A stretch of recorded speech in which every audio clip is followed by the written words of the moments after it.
9월 25일 4점 아니요 그리고 5장 일곱 번째 시간으로 비버와 지낸 하루. 지난주에 사내 아이들이 서로 막 소곤소곤 대면서 얘기가 끝났죠.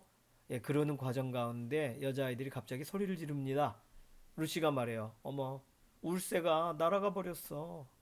길을 잃어버리게 된 거죠, 이제. 에드먼드가 말합니다. 그럼 이제 어떡하지? 피터를 보면서 눈으로 내가 뭘 했어? 이런 일이 있을 수 있을 거라고 얘기했잖아. 이렇게만 눈길을 보내는 중에 수잔이 말해요. 쉬, 저길 봐봐. 피터가 이렇게 묻자 저기 왼쪽 나무들 사이에 뭔가가 움직이고 있어.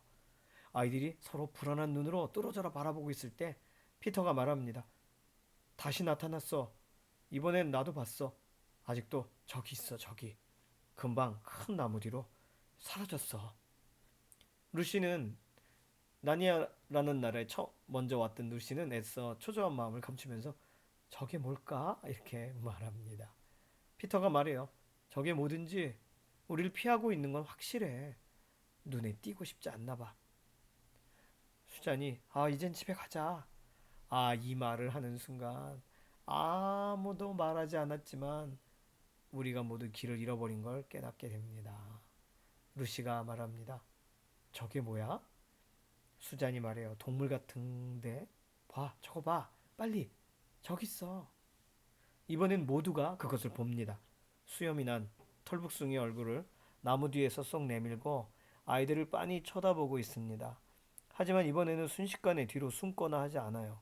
대신 사람들이 조용히 하라고 할 때 손가락을 입술에 이렇게 갖다 대는 것처럼 앞발을 입으로 가져가면서 행동을 합니다. 그리고 나서 그 동물은 다시 사라졌습니다.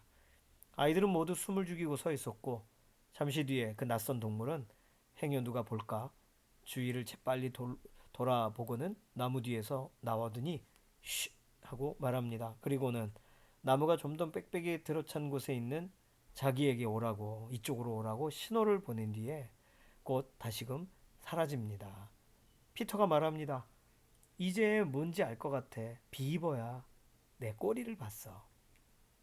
수잔이 말해요. 우리 보고 자기한테로 오라고 하는 거잖아. 소리내지 말라고 주의를 주면서. 맞아, 나도 알아. 문제는 우리가 가느냐 마느냐야. 루시, 네 생각은 어때? 피터가 묻자 루시가 말해요. 착한 비버 같아 보여. 그런데 에드먼드는 말합니다. 그럴 수도 있겠지. 하지만 우리가 그걸 어떻게 알아? 수잔 말하죠. 한번 부딪혀볼까? 그냥 여기 있어봤자 아무 소용없잖아. 난 뭘 좀 먹고 싶어. 피터가 말합니다. 비버가 나무 뒤에서 다시 고개를 내밀고 따라오라는 신호를 계속 보내자 가자 한번 가보지 뭐. 서로 바짝 붙어. 만약에 저 비버가 적으로 돌변하면 우리 한판 붙어야 되니까. 아이들은 서로서로 바짝바짝 붙은 채 나무 쪽으로 걸어갔고 아니나 다를까 나무 뒤에서 비버를 만납니다. 비버는 주춤거리며 목이 꽉 잠긴 듯한 쉰 목소리로 좀 더 안으로, 좀 더 안으로 오세요. 바로 이 안으로요. 바깥은 위험해요. 비버는 나무 네 그루가 몹시 바투바투 자라서 가지가 서로 얽혀있는 컴컴한 곳으로 아이들을 이끕니다. 그곳에는 눈이 쌓여 있지 않아서 아이들은 발밑으로 갈색 흙과 솔잎을 볼 수 있습니다. 그제서야 비버가 말합니다. 당신은, 당신들은 아담의 아들과 이브의 딸들인가요? 피터가 말해요. 예, 맞아요. 하지만 우리 말고도 많아요. 쉬, 큰 소리 내지 마세요. 여기도 안전하진 않아요. 비버가 말하자 피터가 너무 궁금합니다. 도대체 누구를 그렇게 두려워하는 거예요? 여기는 우리밖에 없잖아요. 아니에요. 나무들이 있죠.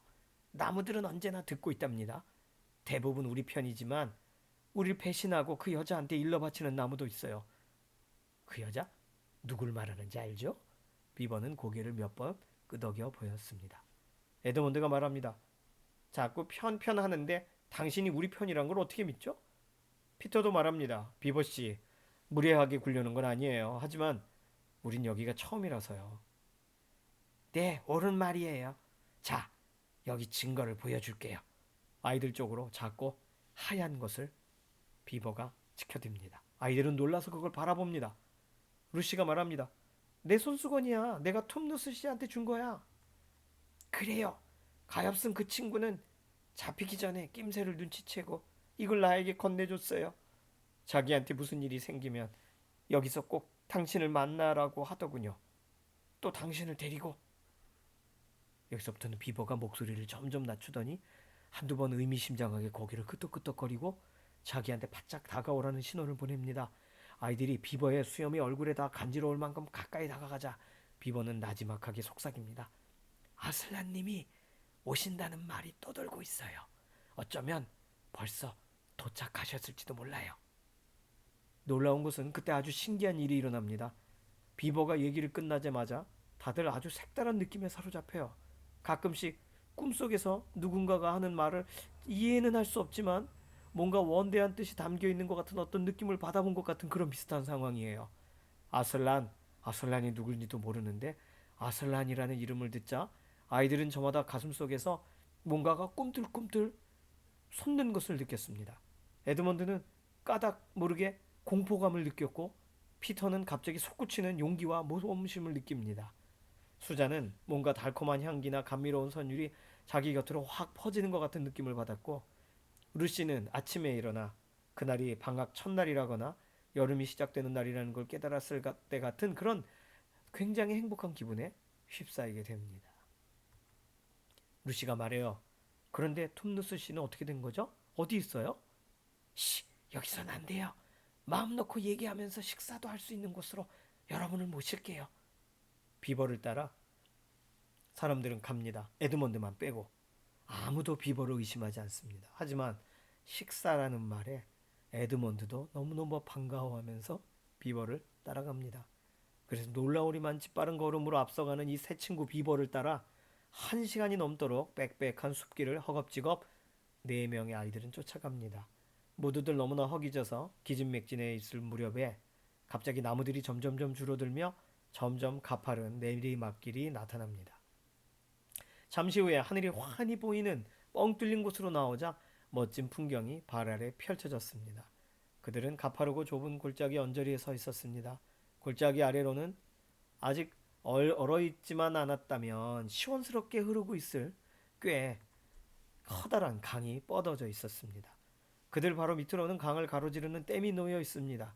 아이들은 댐을 보자 문득 비버들이 댐을 만드는 습성이 있다는 사실을 떠올리면서 분명히 비버씨가 만든 댐일 거라는 생각을 했습니다. 비버씨의 얼굴에는 쑥스러운 표정이 어려 있었습니다. 그건 꼭 정원을 손수 만든 사람 앞에서 그 정원을 바라보거나 직접 글을 쓴 사람 앞에 그 글을 읽을 때 상대방의 얼굴에서 볼 수 있는 그런 민망감 같은 거였습니다. 수잔이 예의상으로 말합니다. 어쩜 저렇게 멋진 댐이 있을까? 비버가 말합니다. 이번만큼은 쉬라는 말 대신에 정색을 하면서 별거 아니에요. 별거 아니에요. 아직 다 된 것도 아닌데요, 뭐. 댐 위쪽에는 예전엔 깊은 저수지가 있었겠지만 짙은 초록빛의 평평한 빙판이 자리 잡고 있었습니다. 댐 아래쪽으로 내려갈수록 더 꽝꽝 얼어 있었고 언 모양은 평평하지도 않고 거품과 물결 모양 그대로 울퉁불퉁했습니다. 서리가 닥쳐오기 직전까지 물이 세차게 흘렀던 것 같습니다. 또 물이 댐 사이로 뿜어져 나오거나 흘러넘치는 곳은 반짝이는 고드름 벽을 이루고 있었습니다. 마치 댐 옆이 온통 새하얀 설탕꽃과 화환과 꽃장식으로 덮여 있는 것처럼 보였습니다. 댐 꼭대기 한가운데에는 커다란 벌집처럼 생긴 우스꽝스러운 작은 집이 있었고 그 지붕에 난 구멍에서는 모락모락 연기가 피어오르고 있었습니다. 여러분이 그 광경을 보았다면 특히 배고플 때 그 광경을 봤다면 당장 음식 생각이 나서 더욱 배가 고파졌을지도 모릅니다. 그런데 다른 아이들한테는 대체로 그런 것들이 눈에 띄고 놀라웠지만 에드먼드는 다른 것이 눈에 보였습니다. 작은 골짜기에서 흘러내려온 강줄기가 그 큰 강 하류 지역으로 합류하고 있었고 그 골짜기를 따라 올라가다 보니 2개의 작은 언덕이 보였습니다. 에드먼드는 곧 하얀 마녀가 가로등 앞에서 헤어지던 날 가르쳐 주었던 그 작은 언덕 2개라는 걸 알 수 있었습니다. 불과 1.5km 정도 밖에 떨어져 있지 않은 그 언덕 사이에 마녀의 집이 있을 것이 틀림없었습니다. 에드먼드는 터키 젤리를 떠올리며 왕이 되는 상상을 했습니다. 그러면서 속으로 피터 형이 과연 이런 걸 좋아할까? 마음속으로 중얼거립니다. 그러자 문득 소름 끼치는 생각이 머릿속에 떠올랐습니다. 비버가 갑자기 말합니다. 다 왔어요. 아내가 기다리고 있을 거예요. 내가 안내하죠. 미끄러지지 않게 조심하세요. 댐 꼭대기는 걸어 다닐 수 있을 정도로 넓은 편이었지만 얼음으로 덮여 있어서 사람들이 걸어가기는 그렇게 수월한 곳은 아니었습니다. 얼어붙은 저수지의 빙판은 평평했으나 강 하류로 이어지는 반대쪽은 가파른 낭떠러지였습니다. 그 길을 따라 아이들은 한 줄로 쭉 늘어서서 강 상류와 하류가 멀리까지 보이는 댐 한복판까지 걸어갔습니다.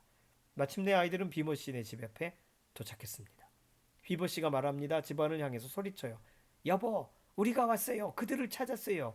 여기 아담의 아들과 이브의 딸들이 왔어요. 루시가 안으로 들어가서 맨 먼저 들은 소리는 드르륵 드르륵 거리는 소리였습니다. 맨 처음 본 것은 착하게 생긴 나이든 비버 부인이었는데 비버 부인은 구석에 앉아 실을 입에 물고 재봉틀을 돌리느라 정신이 없었습니다. 아이들이 들어가자마자 비버 부인은 하던 일을 멈추고 자리에서 일어섭니다. 주름진 앞발을 내밀면서 드디어 오셨군요. 드디어 세상에 내가 살아서 이런 날을 보다니. 감자는 지금 삶는 중이고 주전자 물도 끓고 있어요. 여보, 당신은 물고기 좀 잡아오세요. 비버 씨는 그럼 그래야지 하며 피터와 함께 꽁꽁 얼어붙은 저수지 한가운데로 갑니다. 거기에는 작은 구멍이 뚫려 있었는데 그 구멍은 비버 씨가 얼지 않게 날마다 손도끼로 뚫어 놓은 곳입니다. 비버 씨가 조용히 구멍 가장자리에 앉아서 쉬쯤은 아랑곳하지 않은 듯이 그 안을 뚫어지게 들여다보다가 갑자기 앞발을 내리쳐 눈 깜짝할 사이에 아름다운 숭어 한 마리를 획 낚아챕니다. 몇 번 그렇게 하고 나니까 제법 많은 물고기가 잡혔습니다. 그동안의 여자아이들은 비버 부인을 거들어서 주전자에 물을 채우고 식탁을 차리고 빵을 자르고 접시들을 오븐에 넣어 데우고 집안 한 구석에 있는 술통에서 비버 씨가 마실 맥주를 큰 잔에 따르고 프라이팬을 뜨겁게 달구었습니다. 루시는 툼누스 씨의 동굴과는 전혀 다르지만 비버들도 아늑한 집을 갖고 있구나 생각했습니다. 책이나 그림은 없었지만 침대 대신에 꼭 선실 벽 쪽에 마련해 놓은 잠자리와 같은 것이 있었고 천장에는 양파를 엮은 줄과 햄이 매달려 있었고 벽에는 고무장화, 방수포, 손도끼, 큰 가위, 삽, 모종삽, 회반죽을 나르는 도구들, 낚싯대, 어망, 자루 같은 것들이 비스듬히 놓여 있었습니다. 또 식탁 위에는 거칠지만 깨끗한 식탁보가 깔려 있었습니다.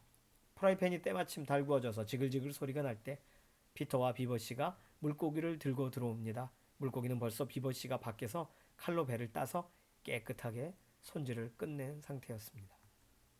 막 잡은 생선을 튀길 때 얼마나 맛있는 냄새가 나는지, 배고픈 아이들이 물고기가 다 튀겨지기를 얼마나 애타게 기다렸는지, 비버씨가 이제 다 돼갑니다 라고 말할 때 아이들이 얼마나 더 심하게 배가 고팠는지 모릅니다.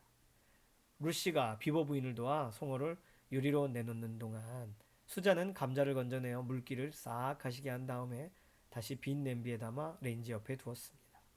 잠시 후 모두들 간이 의자에 앉아서 비버씨네 집에는 불가에 있는 비버 부인의 흔들 의자를 빼면 세 발짜리 간이 의자밖에 없습니다. 그 의자를 끌어다 앉으며 먹을 준비를 했습니다. 아이들에게는 크림이 듬뿍 든 우유가 한 주전자가 있었고 비버씨에게는 맥주가 있었습니다. 모두들 원하는 만큼 감자에 듬뿍 발라 먹을 수 있는 샛노란 버터 덩어리가 식탁 한가운데 놓여 있었습니다. 아이들은 모두 민물고기만큼 기막히게 맛있는 것은 없다고 생각했을 것입니다. 분명히 30분 전만 해도 살아있던 그 물고기를 프라이팬에서 튀겨내 지금 30초도 안 돼서 생선을 다 먹어치웠으니 말입니다. 비버 부인은 오븐에서 생각지도 않았던 뜨거운 김이 모락모락 나는 끈적끈적하고 큼직한 롤빵을 마멀레이드 롤빵을 꺼내 가지고 옵니다. 그리고 나서 빵을 다 먹은 후에 곧바로 차를 마실 수 있게 불 위에 주전자를 올려놓습니다. 각자 찻잔을 들고 간이 의자를 뒤로 밀어 벽에 기대놓고는 만족스럽게 큰 숨을 길게 내쉬었습니다. 비버씨가 말합니다. 빈 맥주잔을 밀어내고 찻잔을 앞으로 당기면서 자, 내 파이프에 불이 잘 붙을 때까지 좀 기다려줘요. 그럼 이제 본론으로 들어갑시다. 다시 눈이 내리고 있군요. 창밖을 바라보면서 잘 됐어요. 눈이 오니까 아무도 우릴 찾지 못할 거예요. 설령 누가 당신들을 미행했다 하더라도 발자국을 찾을 수는 없을 테니까요. 자, 오늘 비버씨를 만난 이야기입니다. 이야기를 읽다 보니까 한 가지 좀 특이한 점을 발견하셨나요? 에드먼드는 아무것도 안 하고 있다는 거죠. 참 말썽꾸러기입니다. 자, 이야기 속에서 찾아낸 보물. 비버로부터 아슬란님이 오신대요라는 말을 들었을 때 내 남매의 마음속에는 갑자기 여러 가지 감정이 일어납니다. 솟구치는 용기가, 감미로운 선율이, 기대감과 흥분이, 그리고 에드먼드 같은 경우는 까닭을 모르는 공포가. 그것은 새롭고 비밀스럽고 초자연적인 경험이었을 것입니다. 하나님으로부터 창조된 모든 인간은 본능적으로 하나님의 이름을 들을 때 반응합니다. 주님의 올바른 이름은 영광스럽고 두려우며 위험 있고 찬양받기 합당하며, 또한 그 이름은 주님의 대적들에게는 심판을 말하며 모욕과 조소의 대상이 되기도 합니다. 자, 이 관계된 성경 구절들 다 찾아보세요. 아슬란의 이름을 들었을 때 에드먼드는 다른 형제들과는 달리 두려움과 공포의 반응을 보입니다. 아마도 자기 안에 있는 나쁜 마음에 대한 죄책감 때문이었을 것입니다. 본질적으로 어두움은 빛을 싫어합니다. 거부합니다. 그리고 빛으로부터 도망합니다. 에드먼드는 또 나쁜 생각을 하게 되었다 그랬잖아요. 무슨 나쁜 생각을 하게 됐을까요? 자, 로마서 8장 7절은 육신에 속한 생각은 하나님께 품는 적대감이다. 요한일서 1장 5절은 하나님은 빛이시다. 요한복음 3장 12, 20절은 악한 일을 저지르는 사람은 누구나 빛을 미워하며 빛으로 나오지 않고 그것은 자기 행위가 드러날까 두려워하기 때문이라고 기록되어 있습니다. 자, 아슬란님이 오신데요. 굉장히 중요한 오늘 내용이죠.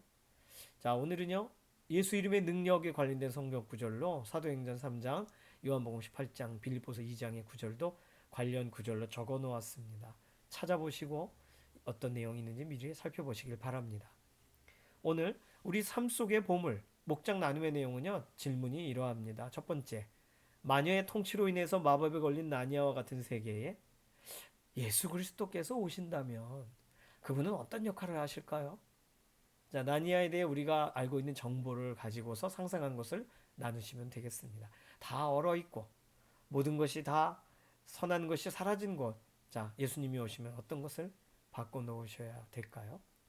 두 번째 질문입니다. 만약에 나의 일상생활, 가정이나 학교나 직장이나 일상생활에 예수 그리스도께서, 우리 예수님이 인간의 모습으로 오신다면, 혹은 인간의 모습이 아닌 또 다른 모습도 상상해 보실까요?